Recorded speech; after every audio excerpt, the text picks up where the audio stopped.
20 ते 25 जण या वाहून गेल्याची भीती जी आहे ती वर्तवण्यात येत आहे। त्यामुळे शोधकार्य लवकरात लवकर करावं लागणार आहे। सध्या सगळीकडे ढगाळ वातावरण आहे, त्यामुळे फारसा उजेड देखील या ठिकाणी या परिसरात नाहीये। आज राज्याला मुसळधार पावसाचा इशाराही देण्यात आला होता, मात्र आता अनेक पर्यटक या ठिकाणी यावेळी उपस्थित होते। रविवारचा दिवस असल्याने अनेक पर्यटकांनी या पर्यटनस्थळी गर्दी केली होती आणि अचानक हा पूल कोसळल्याने अनेक जण त्यावेळी या पुलावर देखील उभे असल्याची माहिती आहे आणि सर्वच्या सर्व जण नदीत कोसळले। नदीत पाण्याचा प्रवाह देखील जोरात असल्याने हे 20 ते 25 पर्यटक वाहून गेलेले आहेत आणि आता या सर्व पर्यटकांना शोधण्याचं एक मोठं आव्हान प्रशासनासमोर असणार आहे। पाण्याचा एकीकडे आपण पाहतोय पाण्याचा प्रवाह, तर दुसरीकडे हा खडकाळ भाग असल्याने एक मोठं आव्हान आता बचाव पथकासमोर उभं असणार आहे।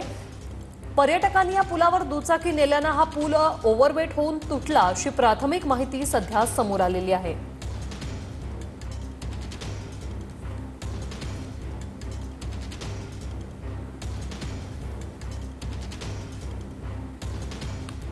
मृतांचा आकडा वाढण्याचीही शक्यता आहे। थोड्याच वेळात आमदार या ठिकाणी पोहोचणार आहेत। कुंडमळ्याजवळील इंद्राणीवरील पूल कोसळलेला आहे, त्याचे एक्सक्लुसिव्ह दृश्य आपण या स्क्रीनवर पाहतोय।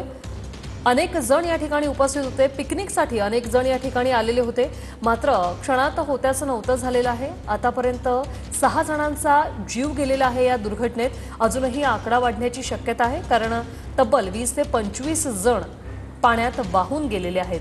हे दृश्य आपण पाहतोय, पर्यटकांनी पुलावर दुचाकी नेली आणि त्यामुळे हा पूल ओव्हरवेट झाला। सध्या स्थानिक नागरिक असेल, स्थानिक पोलीस प्रशासन असेल, त्यांच्याकडून बचाव कार्य सुरू आहे।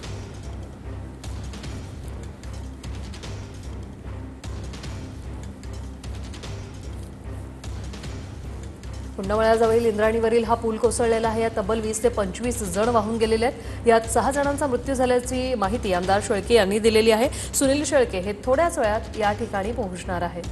अजिंक्य धायगुडे आमचे प्रतिनिधी आपल्या सोबत जोडलेले आहेतच। अजिंक्य, आपण पाहतो एनडीआरएफची टीम देखील या ठिकाणी सध्या पोहोचलेली आहे। बचाव कार्य अगदी युद्धपातळीवर सुरू आहे, काय सद्यस्थिती?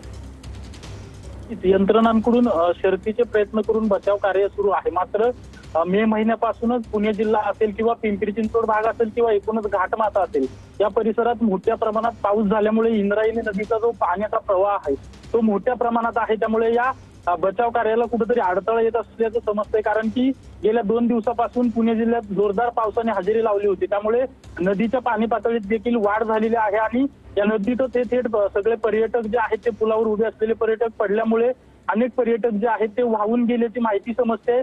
स्थानिक लोकांकडून असेल किंवा सर्व यंत्रणेकडून शोध कार्य सुरू आहे, बचाव कार्य सुरू आहे, मात्र नदीचा प्रवाह देखील मोठ्या प्रमाणात असल्यामुळे काही प्रमाणात अडथळा देखील येत असल्याचं समजतंय। मात्र यंत्रणा सतर्क झाली असून त्या ठिकाणी मोठ्या प्रमाणात टीम्स रवाना झालेले आहेत आणि वाहून गेलेल्या पर्यटकांचा जे आहे तो शोध घेतला जातोय। खरं तर आकडा वाढण्याची शक्यता वर्तवण्यात येते, कारण की ओव्हरवेट होऊन हा पूल कोसळलेला आहे। नेमके किती प्रवासी त्यावेळेस पर्यटक त्यावेळेस त्या पुलावर होते आणि तो पूल कोसळला त्यावेळेस नेमके किती पर्यटक जे आहेत ते नदीच्या प्रवाहात कोसळले याचा आकडा अजून तरी समजलेला नाही। अधिकृत माहिती अजून, मात्र संख्या वाढू शकते आणि प्राथमिक जी माहिती आहे ती 20 ते 25 पर्यटक जे आहेत ते या पाण्यात बुडाल्याची भीती व्यक्त केली जाते। आता प्रशासनाकडून बचाव कार्य सुरू केलेलं आहे, शोध कार्य सुरू केलेलं आहे। काही वेळात अधिकृत आकडा कळेल, मात्र मोठी नक्कीच अजिंक्य, नक्कीच तुमच्याकडून हे सगळे अपडेट घेत राहणार आहोतच। मात्र सध्या आपण पाहतोय कुंडमळा पूल कोसळलेला आहे। पुढे कुंडमळ्याजवळील इंद्रायणी नदीवरील पूल कोसळलेला आहे। कुंडमळा पूल कोसळला आणि त्यात तब्बल 20 ते 25 पर्यटक वाहून गेल्याची भीती आहे। दुपारी 3:30 वाजताच्या सुमारास हा पूल कोसळल्याची माहिती आहे। घटनास्थळी पिंपरी चिंचवड पोलीस आयुक्तालयातील तळेगाव दाभाडे पोलीस दाखल झालेले आहेत। पर्यटकांनी पुलावर दुचाकी नेल्यानं ओव्हरवेट होऊन हा पूल कोसळल्याची माहिती आहे।